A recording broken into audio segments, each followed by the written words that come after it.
안녕하세요. 밀리터리 미니어처 매니아 3M입니다. 요 근래 북한이 순항미사일 만들었다고 난리도 아니에요. 그래서 그 내용은 앞서서 이야기했으니 다음 이야기를 좀 해볼까 해요. 북한이 발사한 순행미사일은 전형적인 토마호크 형태의 순항미사일입니다. 한국은 10년도 더 전인 2010년에 실험 성공이 아닌 실전 배치에 들어간 미사일이에요. 그럼 한국군은 10년 동안 뭘 하고 있었을까요? 탄두 중량만 2톤인 무지막지한 탄도미사일을 만들고 실험하는 동안 순항미사일에 대해서 아무것도 하지 않은 건 아닐 겁니다. 바로 한국의 다음 순항미사일은 초음속 순항미사일입니다. 현무 잠수함 발사 탄도미사일을 테스트하면서 극초음속 순항미사일을 테스트했다는 이야기가 있습니다만 정확하게는 급초음속 순항미사일은 아닙니다.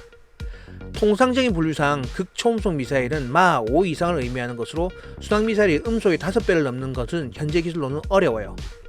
대부분 개발 중인 순항미사일 속도는 잘 공개하지 않지만 러시아의 경우 마 2.8의 순항미사일을 공개하고 있습니다.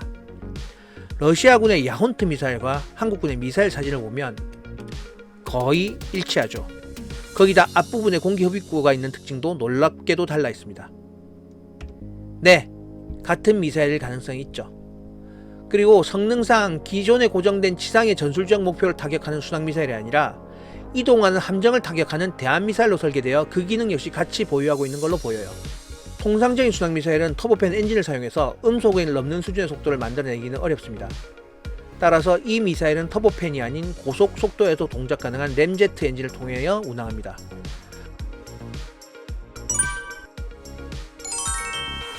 물론 음속이 2.8배로 순항하려면 몇 가지 제약 조건이 있어요. 일반적인 순항미사일처럼 지형 지물을 요리조리 피해가면서 하는 저공비행은 어렵습니다. 기압이 높아 공기 저항으로 인해서 비행거리가 줄 수밖에 없죠. 따라서 순항거리를 확보하려면 어느 정도 고도를 높여서 비행해야 되고 레이더의 탐지는 어쩔 수 없습니다. 하지만 전투기가 아닌 상대적인 작은 크기의 순항미사일을, 그것도 음속의 2.8배의 순항속도로 비행하는 미사일을 요격하는 건 쉽지 않아요. 특히 마 2.8은 순항속도, 즉 지속적인 운영이 가능한 속도라서 최고 속도는 음속의 4.5배로 비행할 수 있습니다. 한국군이 초기에 초음속 순항미사일의 사거리는 300km로 알려져 있지만 다시 알려질 때는 300km가 아닌 300nm, 즉 300해리로 다시 변경됐어요. 300nm, 즉 1nm 1해리가 1.852km니까 300nm은 555km입니다. 순항속도 마 2.8을 기준으로 최대 사거리 555km를 명중하는 시간을 생각해보면 최대 사거리의 경우 27분 정도 됩니다.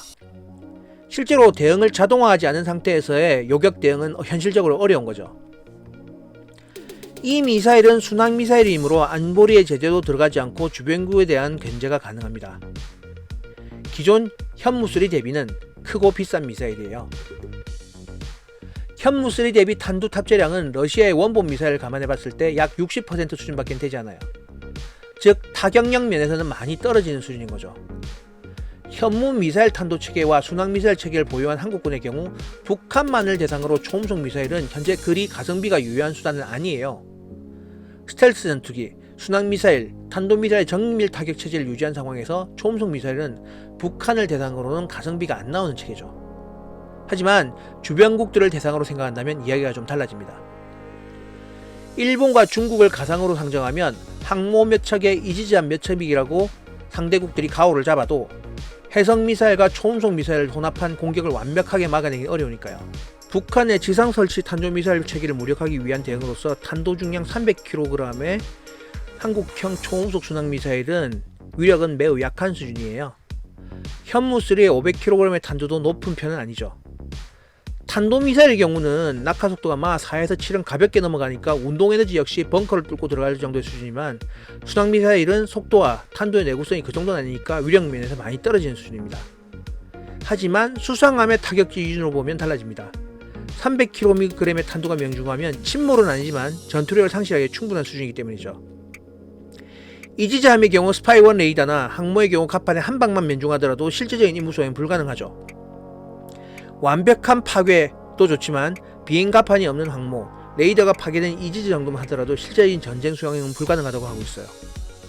자, 북한은 언제 이런 기술이 가능할까요? 아직 시간이 한참 남은 것 같습니다. 특히 어디 있는지 알고 고고도로 장애물 없이 발사하는 탄도미사일에 대비해 저공으로 장애물을 피해가면서 상대적으로 크기가 작은 목표물의 명중은 기술적으로 그리고 정보 능력적인 부분을 모두 만족해야 하지만 아직 북한은 그런 기술을 가지고 있다고 보이고 있진 않아요.